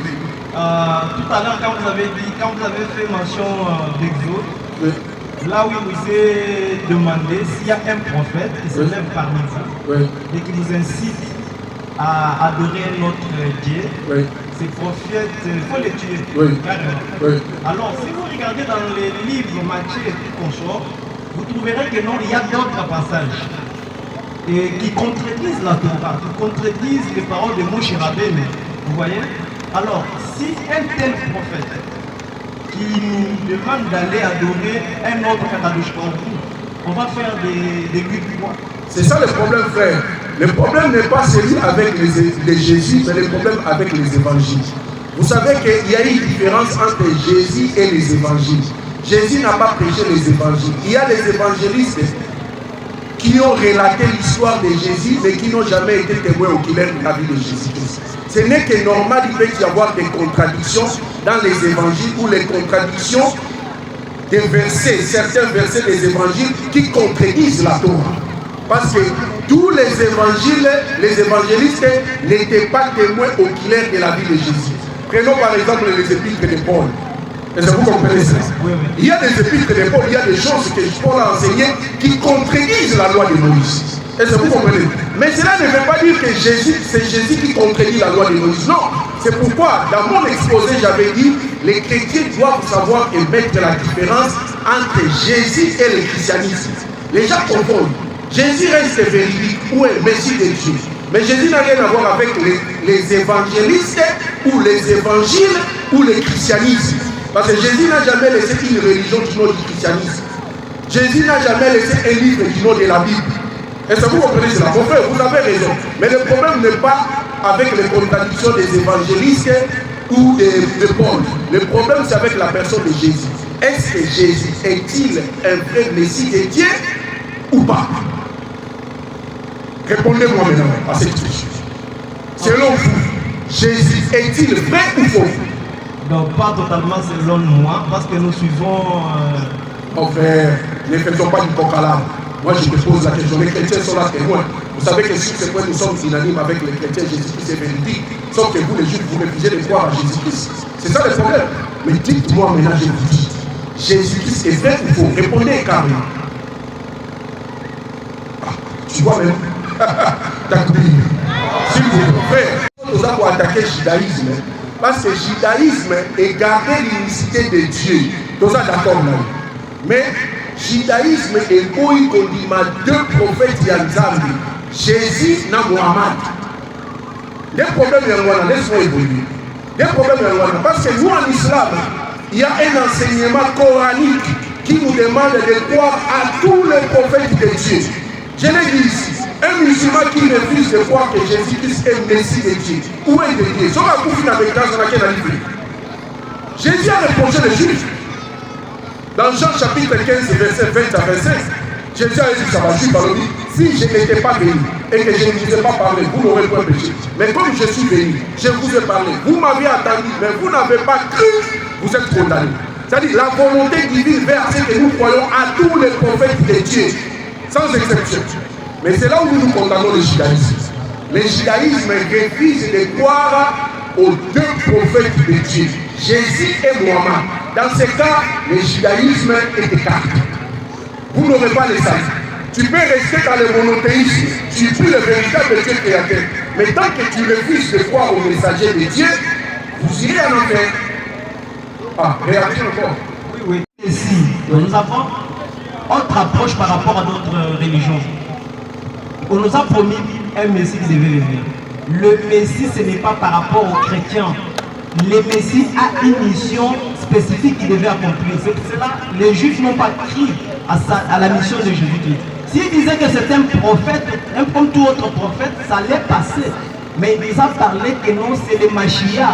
Un Mashiach, quand il devait venir à cette époque-là, il devait rétablir le temple. Il y avait beaucoup de choses qu'il devait faire. Et ça ne devait pas être du mystique. Quand il vient, on le fait entrer. On regarde les critères. Si tu ne réponds pas aux critères, tu n'es pas Messie. Non, frère, alors, écoute, s'il vous plaît. Le premier critère qui doit confirmer que si Jésus-Christ est réellement le Messie de Dieu, c'est l'unicité de Dieu, tel que vous l'avez dit dans votre introduction. Frère ou vous? Pas totalement. Je vais dire. Ah non, il faut s'il vous plaît, s'il vous plaît. Vous l'avez dit ici, qu'un vrai prophète de Dieu doit inviter les gens à adorer un seul véritable Dieu. Ça, c'est le premier critère pour reconnaître un vrai prophète de Dieu. Effectivement. Jésus l'a fait ou pas? Un bon prophète, mais pas un Messie. Mais Messie signifie quoi? Qu'est-ce que signifie un Messie? Pour nous, un Messie, c'est celui qui vient rétablir en Israël. C'est faux. Ce n'est pas ce que la Bible dit. Le Messie signifie ouin de Dieu. Messie vient du mot grec Christos, en hébreu Mashiach, en arabe Al-Masih, signifie un envoyé de Dieu, un prophète de Dieu. Tous les prophètes de Dieu sont des Messies. Tous les prophètes de Dieu sont des Messies. Psaume chapitre 5 et 5, verset 15. Ne touchez pas à mes souhaits. Machim, ne touchez pas à mes prophètes, les billes. Tous les prophètes de Dieu sont des Messies. Ça, c'est une leçon biblique que je te donne. Tous les prophètes de Dieu sont des Messies. Psaume chapitre 5 et 5, verset 15. Ne touchez pas à mes souhaits. Machim en hébreu, et ne touchez pas à mes prophètes, les billes. Ouais, je comprends bien. On arrête. C'est la première fois qu'on a eu au cas matin na bino ba musulman. Na kansaka ke bundimaka Yesu te. Mais le kautu bawana que ata un musulman ce qui a limi Yesu te. Et dans ce pays. Tu vas diminuer sur tes attaques prophète. Oui. Ok. Disons comme cela. Merci. En tant que prophète, mais nous avons constaté, nous avons l'humanité, mais les gens qui ont bien. Bon. Mais papa, quand il a deux questions à vous. nyonso lokende nyonso mbala wana mpe na ndani moko lobi presque nazalaki na ndako nayokaki sepe ndenge olobi awa ke bakretien mosusu bandimaka ke yesu azali nzambe bon mpo na bino ezali bongo te me ngai nayebi te ndenge ya kotoba mpo na baevangile mpo na nani soki nakei na biblia na bible oyo ngai nandimaka na 1 Jean balobi kuna ke au commencement était la parole était avec Dieu et la parole était Dieu et la parole a créé toutes ces choses. Ce qui toquait un peu plus verset 14, lui que cette même parole qui était avec Dieu, cette même parole qui était Dieu, cette même parole est devenue chair. Bon, je ne sais pas si je peux croire à cela ou refuser cela. Je vais un peu plus loin. Dans l'Ancien Testament, je pense à Isaïe. Isaïe avait prophétisé, il dit ceci. Isaïe 9:5, qu'un enfant nous est donné, un enfant nous est donné, et cet enfant-là, on l'appellera admirable. Cet enfant-là, on l'appellera conseiller. Cet enfant-là, on va l'appeler Dieu Tout-Puissant. Cet enfant-là, on va l'appeler Père éternel. Or que cet enfant-là qui nous a été donné, c'est Jésus-Christ. Mais comment est-ce qu'il y a des Pères éternels, il y a des Dieux Tout-Puissants? Parce qu'il est dit ceci, que cet enfant-là, on va l'appeler Dieu Tout-Puissant. Voilà. Alors là, je ne comprends pas. On dit que cet enfant-là, c'est un humain bien sûr, mais on dit que cet enfant-là, on va l'appeler Dieu Tout-Puissant. Et on va l'appeler Père éternel. Bon, faut-il refuser cela ou comment? Parce que nous devons croire à ce qui est écrit. Nous devons croire à la Bible. Bon. Merci papa. Oh, c'est ici. Bon, aujourd'hui que Yesu ayaki pona. Autour d'ami balé papa. Bon. Deuxième question. Mais la dernière question. Oui, parce qu'on va qui m'a commissaire, pour ne le voir Yesu. Mais ce qu'on a dit dans l'Apocalypse, et je pense à l'Apocalypse 5 ou quelque chose comme ça, je n'ai pas ça en tête. Il dit ceci que cet agneau-là était immolé avant même la fondation du monde. C'est-à-dire était tué avant même la fondation du monde. Cet agneau-là,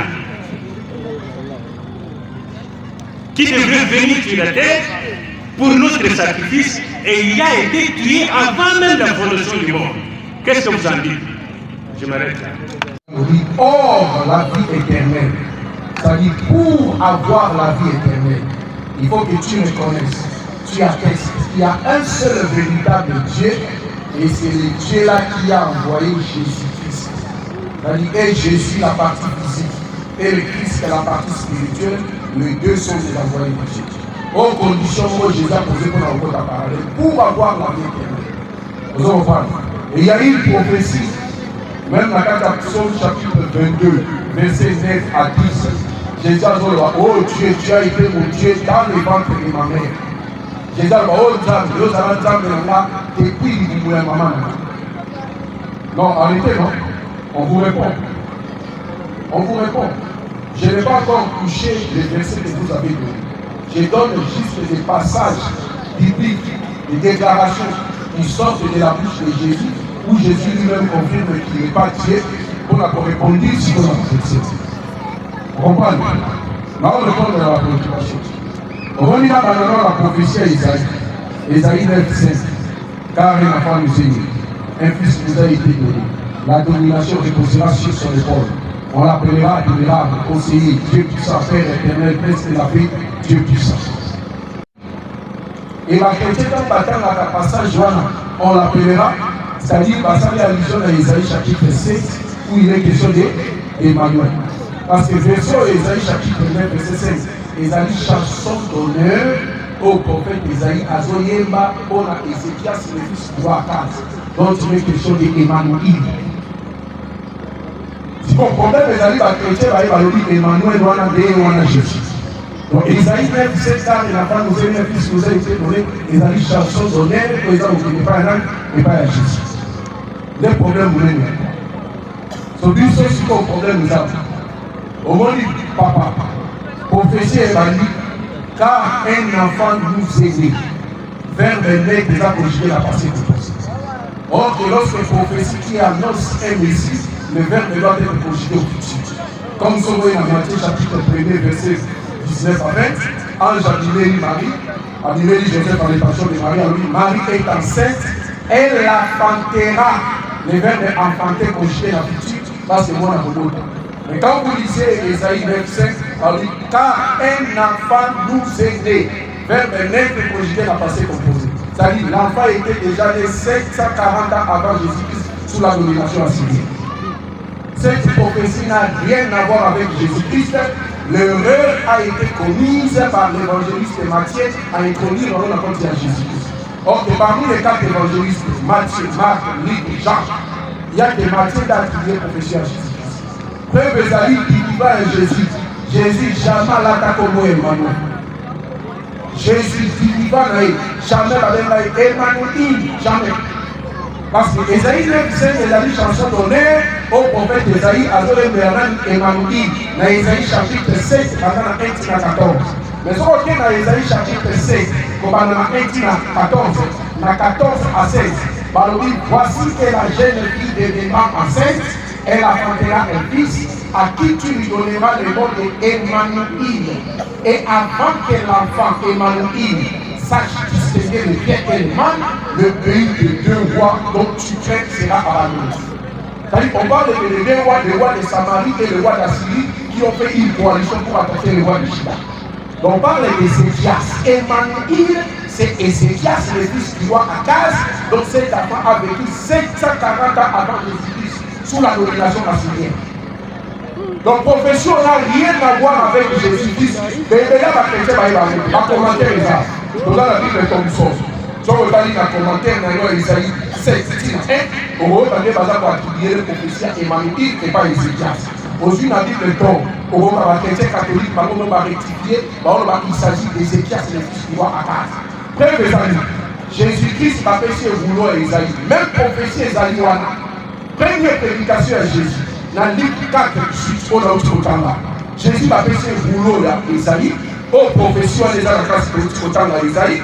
Jésus a manipulé le boulot à Esaïe. Il dit, voilà, première prédication, va pécher au boulot. Abandi au déroulé. Accordé à Esaïe 7, à l'équipe. Accordé à Esaïe 9, car il n'a pas nous aider. Jésus a les cas en haut. Jésus a dit que les prophéties, ils ont parlé comme état messie. Regardez cette contradiction. Jésus a dit qu'il prophétie que les autres ont pour la misère, mais que les prophéties, ils ont pour la messie. Maintenant, entre nous, nous avons bien placé pour expliquer la prophétie à Esaïe 9:5. Nous avons Jésus. Nous avons bien placé pour expliquer la prophétie au.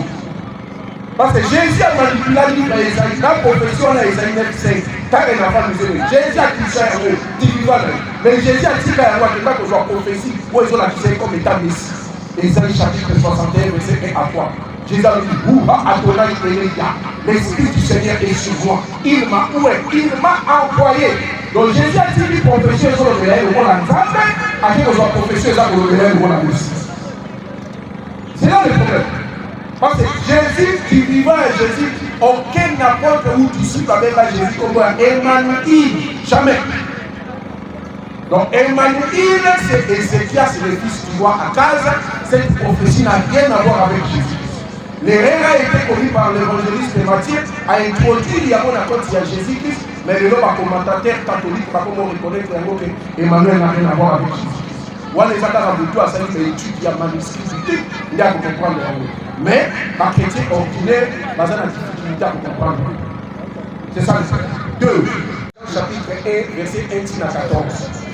Au commencement était la parole, et la parole était avec Dieu, la parole était Dieu, et la parole était avec lui. Et au verset 14, la parole a été faite chair, et elle a habité parmi nous, pleine de grâce et de vérité, et nous avions contemplé sa gloire, une gloire comme celle du Fils unique venu du Père. Au-dessus de ta verset. Parce qu'il n'y a pas 706, il n'y a pas 605, il n'y a pas 704, il n'y a pas 403, il n'y a pas 302. Donc le verset 14 nous dit, la parole a été faite chair et elle a habité parmi nous, pleine de grâce et de vérité. Et nous avions contemplé sa gloire, une gloire comme celle du Fils. Le Fils c'est qui? C'est Jésus, et du Père. Le Père c'est qui? C'est le Dieu créateur. Donc il y a deux entités distinctes. Mais qu'est-ce qu'il dit la parole a été faite chair? La parole a été faite chair signifie la parole de Dieu a fait un corps. C'est-à-dire Dieu par sa parole a façonné Jésus-Christ sans l'intervention du diamètre mal. C'est-à-dire comme nous lisons dans la Bible et dans les 5 Corans, l'ange Gabriel s'est présenté à Marie avec une parole. L'ange a annoncé la parole à Marie et Marie a conçu Jésus. C'est pourquoi Jésus-Christ est appelé dans les 5 Corans, comme dans la Bible, une parole de Dieu, parce qu'il a été conçu miraculeusement par la parole de Dieu. Et cela ne veut pas dire qu'il est Dieu, parce que la même parole, Jésus-Christ deux pieds sur la terre, en train de se faire baptiser par Jean-Baptiste, dans Matthieu chapitre 3, verset 16, la Bible nous dit, les cieux s'ouvrirent. Une parole se fit entendre du haut du ciel, c'est lui qui est mon fils bien-aimé, à qui je dis toute mon affection. Papa, faites la différence entre la parole qui s'est fait entendre du haut du ciel, pendant que Jésus-Christ était sur la terre en train de se faire baptiser. La parole qui se faisait entendre du haut du ciel, c'était la parole de qui? Et qui était sur la terre en train de se faire baptiser. Retirez le micro. Je réponds, retirez le micro.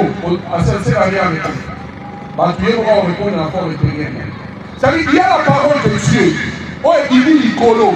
Et c'est lui qui est mon fils bien-aimé à qui j'ai mis toute mon affection.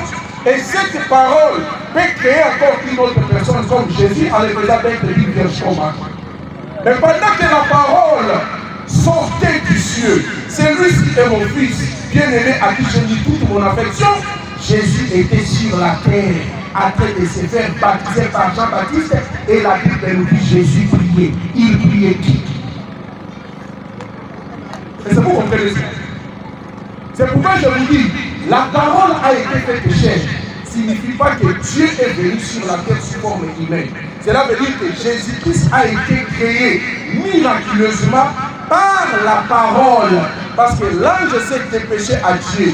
Il est venu vers Marie pour annoncer la parole et Marie a conçu Jésus-Christ. Preuve, Hébreux chapitre 10, verset 5. La Bible nous dit ceci. C'est lui qui dans les jours de sa chair, Jésus-Christ. C'est pourquoi non, et dans Hébreux chapitre Hébreux 5, 10. Hébreux 5, 10, je crois. Hébreux 5, 10, totalement. Christ entrant dans le monde, s'adressant à Dieu. Jésus a continué à mourir. Oh Seigneur Dieu, tu n'as voulu ni sacrifice, au lieu de sacrifice, tu n'as voulu ni holocauste, au lieu de holocauste. Oh Dieu, ça c'est Jésus qui parle. Il a dit, oh Dieu, tu m'as formé un corps. En d'autres termes, Jésus a dit, oh Nzambe, tu m'as créé. Jésus a dit, oh Nzambe, tu m'as formé un corps. Frère, nous devons nous poser la question de savoir par quoi Dieu forma le corps de Jésus. Par quoi Dieu a formé le corps de Jésus. Parce que ça c'est Jésus lui-même qui dit. Ami, oh Nzambe, yo formé un corps. Comme il osali Nzambe. Bon, ce que Jésus est confirmé qu'à la créature Nzambe. Yo, nous avons verset mal interprété pour encore qu'il s'agit de Nzambe. Parce que Jésus a dit, oh Dieu, tu m'as formé un corps. Mais nous devons nous poser la question de savoir par quoi Dieu a formé le corps de Jésus. N'est-ce pas par la parole qui était sortie? Donc Jésus-Christ est la parole de Dieu parce qu'il a été conçu miraculeusement sans l'intervention des hommes par la parole de Dieu. C'est que nous disons Kun Fayakun. Ok.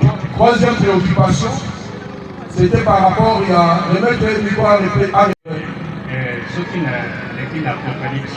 Apocalypse kuna parce que le baki que yani Yesu ayaki awa epona mokufa. Mais ce que tout arrivé dans l'Apocalypse, Jean a monaki, la vision a monaki que non, l'agneau était immolé avant la fondation du monde. Donc cet agneau-là a été tué avant la fondation du monde pour les sacrifices. Pour notre sacrifice, comme Abel avait tué l'agneau et avait égorgé l'agneau sur son offrande. Donc Jésus, avant la fondation du monde, il était immolé. Mais non, merci beaucoup, j'ai compris. C'est ce que je l'ai dit ici. Roni, papa, la madame. C'est-à-dire, moi je dis souvent, vous devez savoir et mettre la différence entre les prophéties ou les versets de la Bible qui parlent de la mort de Jésus et le but de la mission de Jésus-Christ. C'est ça le problème. Quand tu parles de l'Apocalypse, moi je peux te citer même 2 prophéties de l'Ancien Testament qui parlent de la mort de Jésus. C'est une évidence. Mais le grand problème, c'est quoi? Est-ce que c'était la mission de Jésus-Christ qui devait venir pour mourir à travers sa mort que nous ayons la vie éternelle? C'est ça le problème, moi. Et il y a des prophéties dans l'Ancien Testament qui annoncent la mort de Jésus. Comme vous avez fait allusion à verset Apocalypse, qui parlait de l'agneau qui devrait être immolé. Mais est-ce que c'était ça la mission de Jésus-Christ? Parce que quand on a fait sur ma verset à Bible, oh Jésus est vraiment parlé de la mission de Luc chapitre 4, verset 43. Alors il faut aussi que j'annonce la bonne nouvelle dans d'autres villes de Jérusalem. Car c'est pour cela que j'ai été envoyé. Oh, les enseignements de Jésus-Christ, des sont vivants. Aïe, première prédication, on a vu la PC livre d'Ésaïe. Alors, l'Esprit du Seigneur est sur moi, il m'a envoyé pour guérir ceux qui ont le cœur brisé, pour annoncer une année de grâce et de Dieu. Il n'a jamais dit que j'ai été envoyé pour mourir. Non, mais il y a des versets de la Bible qui parlent de la mort de Jésus. Mais ce n'était pas sa mission. Et sa mission est. Et même l'Apocalypse, c'est là, quand vous parlez que l'agneau devait être immolé, il fallait que l'agneau soit immolé, que le sang coule. Mais le sang dans les enseignements de Jésus-Christ symbolise même les enseignements de Jésus. Jésus a dit en vérité, je vous le dis, c'est lui qui boit mon sang aura la vie éternelle. L'agneau devait être immolé et le sang devait couler, mais le sang qui donne la vie éternelle symbolise les enseignements de Jésus. Parce que Jésus a dit, c'est lui qui boit mon sang aura la vie éternelle. Il s'agit du quel sang? Il y a un problème en moi. L'agneau devait être immolé, le sang coulé, le sang qui donne la vie éternelle. Mais qu'est-ce que signifie le sang dans le langage de Jésus? Quand Jésus dit celui qui boit mon sang aura la vie éternelle, qu'est-ce que signifie le sang dans le langage de Jésus? Est-ce que c'est le sang physique? Donc Jésus nous demande de boire son sang physique. Est-ce que l'humanité tout entière est venue pour boire 6 litres? Il y a maquillé les autres contenus, d'accord, il y a Jésus. Parce que l'être humain ne contient que 6 litres du sang. Est-ce que ce que Jésus a dit, celui qui boit mon sang aura la vie éternelle? Est-ce que Jésus a dit, c'est pour boire ma dans la physique? Non!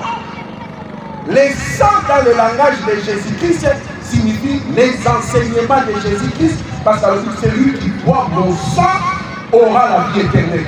Comme le sang physique donne la vie dans le corps physique, ainsi les enseignements de Jésus-Christ sont symbolisés par le sang spirituel qui nous donne la vie spirituelle à travers ces enseignements et non pas le sang physique de Jésus-Christ.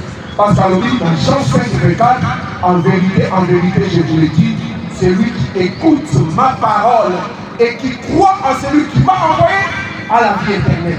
Il ne vient pas au jugement, mais il passe de la mort à la vie. Ah, là maintenant vous êtes d'accord. Merci. Commencez là-bas, vous avez dit ceci qu'un musulman, s'il ne croit pas à Jésus comme le Messie, il passe. Donc nous devons croire à Jésus. Et il a bien dit, comme je venais de dire là-bas, si mes paroles n'étaient pas, je ne veux pas. Le sang de Jésus, ça je connais aussi. Bon, je ne pourrais pas dire cela, que ce sang-là, c'est pas le sang physique comme ça. Mais exactement comme je l'ai dit, c'est l'enseignement. Hein? C'est comme tu sais, l'autre-là avait posé une question. Moi je connais ça. Ça je connais aussi. Ça je connais. Merci beaucoup, papa. Nous vous remercions. Verrez de quoi il est capable. Je pense, et moi, ma verset clé, il y a Kosambela, Nzambe na Kombo ya Yesu. Il y a Kosenga, mais à travers Jésus qui est son Fils. Voilà, merci beaucoup. Conclusion les amis. Jésus a Nzambe sur base de la version précise et donc Israël il faut une minute attends 30 secondes. Conclusion. Bon, ma version précise au chiquet la conclusion à ma version. Oui, bon. Objectif de la question, c'est que vous pouvez fait Nzambe ou pas. Objectif de la question, c'est que pour la nuit, nous sommes la cahier. J'ai fait de l'élément bazar à j'ai donné juste une clarté, la lumière sur pourquoi tout ça de la Nzambe de la Kombo ya Yesu. Dino Nzambe de la Nzambe de la Kombo ya Yesu, Nzambe de la Yemo Yesu. Olobaka même olinga te Yesu na biso ya Nzambe. Nzambe de la Nzambe à travers Yesu, Nzambe de la paix directement Yesu. Bon, pour la léon, il y a des débats en athée. Non, parce que si tu veux faire Michel. Oui. Je vais faire Michel. Oui. Je vais mettre qui numéro de commande. Mais tu as dit bien. Mon frère Michel, on va donc, moi, je suis allé vous préoccuper dans la première question. D'après l'islam, na Kombo ya nani, topé nani a côté Kolimbi Samassou. Parce que d'après Marc chapitre 2, au Koyo Kabi les autres quelque part, lorsque Batu Bazaki 4 personnes transportées paralytiques et que fou les ala quitté rebellés, moi la thème de Jésus les ala quitté. Parce qu'on dit difficile pour la bataille et puis on fait rentrer les paralytiques et aussitôt Jésus a montré les paralytiques à initier tes péchés te sont pardonnés. Bakani balobi blasphème. Nani à côté kolimbisa masumu soki ezali nzambe te. Alors Jésus a répondu que le Fils de Dieu a le pouvoir de pardonner les péchés. Alors d'après l'islam, qui est le plus aisé à kolimbisa masumu? Ça, pour comprendre les préoccupations. Dans la carte de préoccupation, au niveau de la question de Yesu, on a pas salué le salut. Le problème est là. Si on a un devant de Yesu, on a une question qui a été Yesu, on a devant le message. Nous avons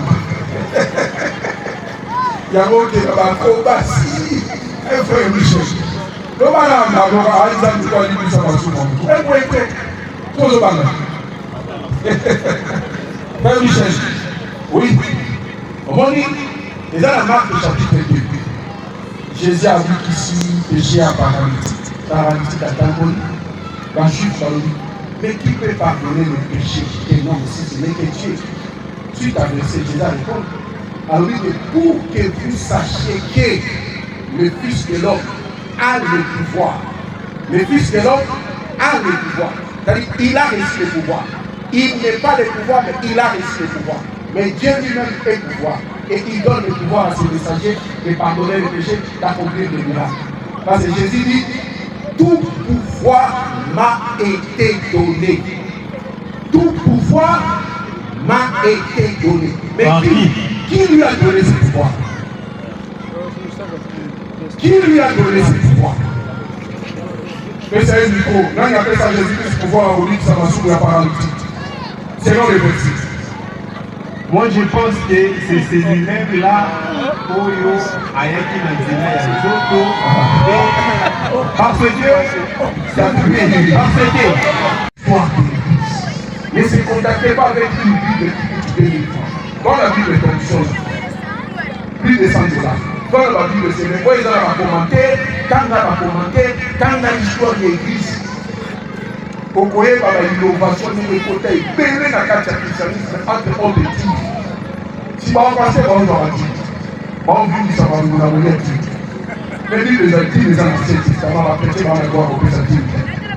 Il y a peu de pasteurs comme aller dans le temps de Israël, mais on a combattu. Les chrétiens vont aller voir l'étude. En disant qu'on a les chrétiens, ils disent qu'on peut s'abattre. On peut s'abattre. On est voir l'étude. Toutes les gens, on a la limite. Alors, le col on dit si vous êtes d'accord, on a point voilà, il y a baraka que vous avez un seul point qui est divinité les Jésus Kabola, puis vous avez un point éternel pour vous Kabola. Parce qu'il faut qu'on dans l'histoire de l'Église. Oui, Babylone pour l'Église.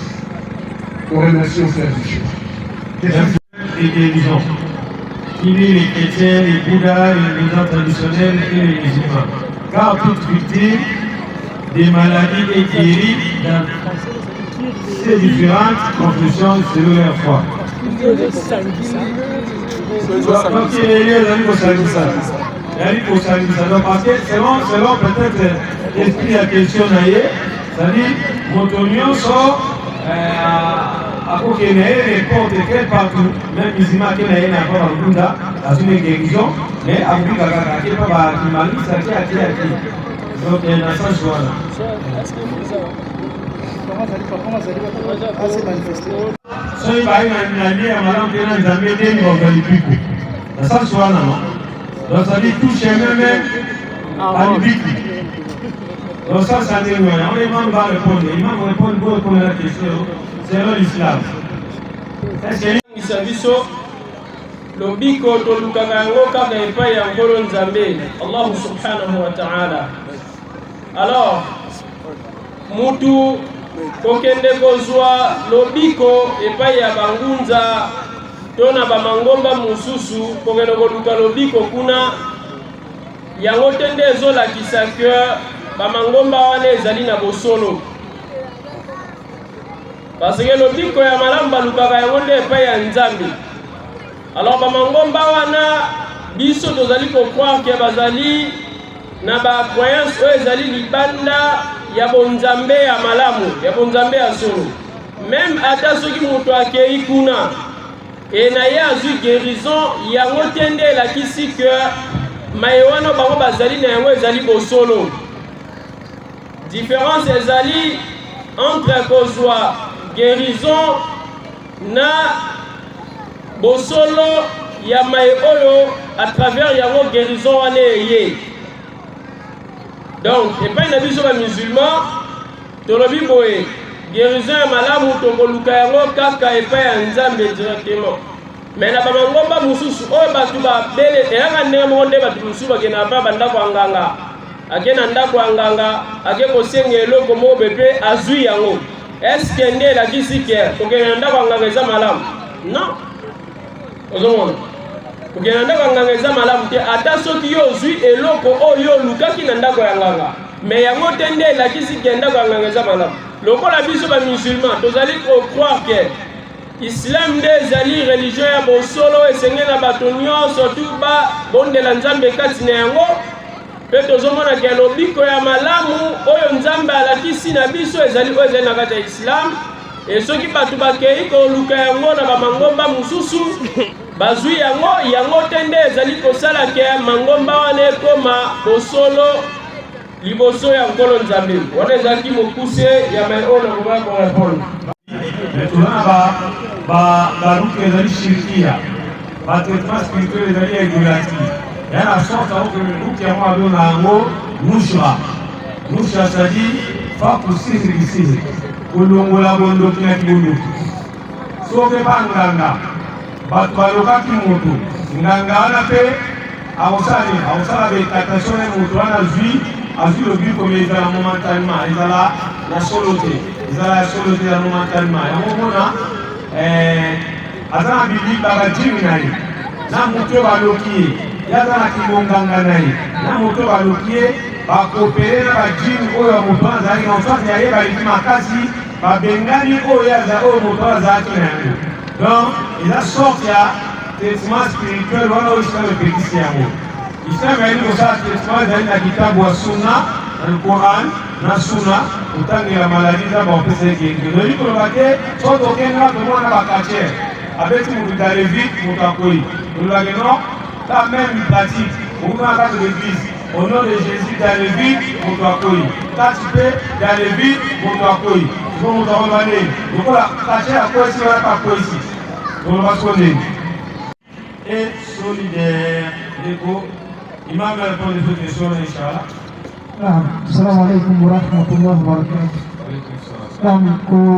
bato ba musulman bazali agressif ezali faux pamba te katikati na islam kotangisa makila ezali nano interdit katikati na islam toyebi na alquran ndenge allahu subhanahu wa taala azali koloba katikati na alquran man qatala nafsan bighayri nafsin au fasadin fi lardi fakaannama qatala nnasa jamian bamoto oyo aboli moto sans droit aboli moto injustement to atie désordre katikati na mabele ekatangisi kaka makila moko eza lokola abomi monde mobima na islam kotangisa makila ezali grave inatima wana ezalaki changement ya nabi Ibrahim ntango oyo azwaki révélation ya kosakrifie mwana na ye Ismaïl okomona ete katikati na islam ezali kotangisa biso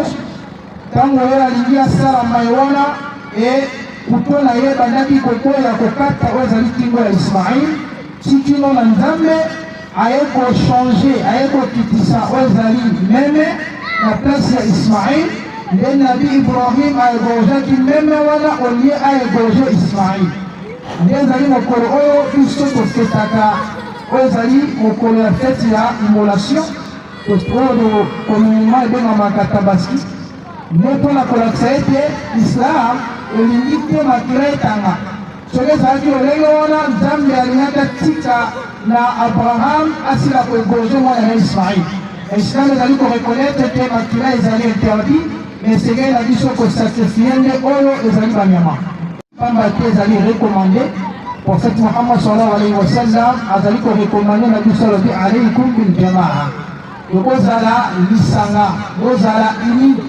biso islam kozala ini ezali recommandé na makambo nyonso même na kolia même na makambo nyonso na bolingo wana ezali force ya islam ndenge prophète Muhammad sallallahu alayhi wa sallam azali koloba almuminu lilmumin kalbunyan yashuddu ba'duhu ba'dan yani mondimi na mondimi bazala lokola construction oyo bazali kopesa la force entre yango na yango le brique na brique nde epesaka force donc union fait la force nde yango wana nde islam islam ezali religion oyo ezali kosangisa bato mene yango epanzana bato te atunaki papa atunaki ete bamizima mpona baza agressif non par contre bamizima nde bali koagresse bango na mokili moni bali koagresse bango na mokili toyebi histoire ezali koleka na israel na palestine histoire ezali koleka na politike ya monde bali bazoagresse bamizima nde toyebi mboka mosusu ye na ngo elongo na mboka na bango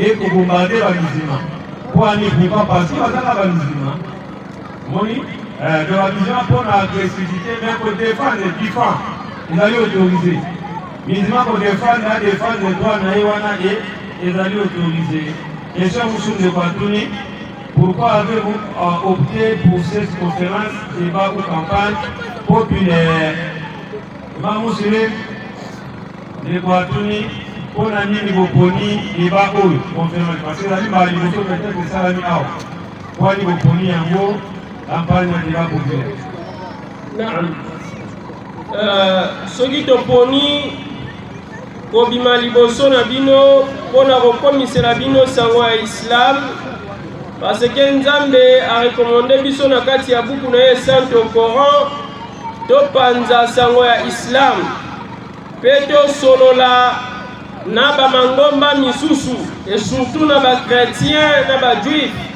tosolola na bango makambo ya bonzambe nde yango wana tobimi liboso na bino mpona kozwa na bino ntoma na biso Muhammad sallallahu alayhi wa alihi wa sallam ye mpe asololaki na bakretien eza parmi bakozo nzambe akitaki suratu ali imran ntango asololaki na banaswara ya najran donc islam ezali korekomande biso kopanza sango na yango ya malamu kokomisela yango non musulman oyo bayebi yango te prophète na biso mpe abandaki kosala bongo abandaki kokende vers non musulman mpona kotia bango sango ya Islam kosolola na bango makambo ya Nzambe na ntina wana nde bomoni biso toye liboso na bino mpona kosolola na bino concernant l'Islam. Merci. Mafuta Lumengo Lukongo Mpoi ezate kaka ya Lilele comme Ismaël kwa na Koran kombo ya Mangudi Mpoi ninga nzala kaka kombo ya Lilele sipora ngema longwa eza na kombo ya Kifuta alongola makote parce que flotte ezali pe kombo ya Lilele. Peut-être wana pousser la réflexion pour pas comprendre que l'islam ils ont exigé que tous à la combo et l'arabe pour les étrangers mais l'islam ils viennent du sur la combo et l'arabe la combo est la signification et l'arabe pour la combo et la prédécesseur ou les kabiso ou la tika qui la trace et l'arabe mais beaucoup de Ibrahim Ismaël Ishaq bazali oyo balekaki biso batikaki batrase ya malamu katikati ya mokili oyo. Islam oblige te moto achange kombo elingi na moto azala kombo ya malamu to akopie bakombo ya bapredecesseur oyo balekaki batikaki batrase ya malamu katikati ya mabele. Nde na ntina wana topreferaka bakombo wana oyo eza na basignification ya malamu mpe ezali bakombo tozali kokopie oyo ezali bacentre oyo baleka batikaki batrase ya malamu ezali rien à voir na kokopie bakombo ya minei. Peut-être bakombo ya baarabe mais non ya baminei.